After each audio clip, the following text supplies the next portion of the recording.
You ask Tiger to solve. This deals with linear equations with one unknown. The final result is t equals 7. Let's solve it step by step. Simplify the expression.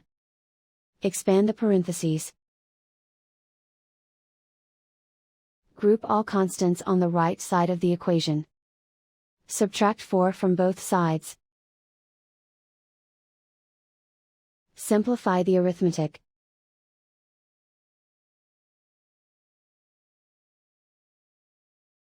Convert the t into a positive number.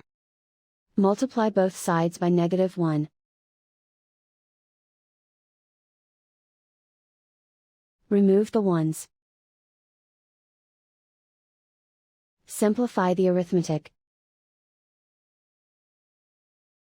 And so the final result is t equals 7.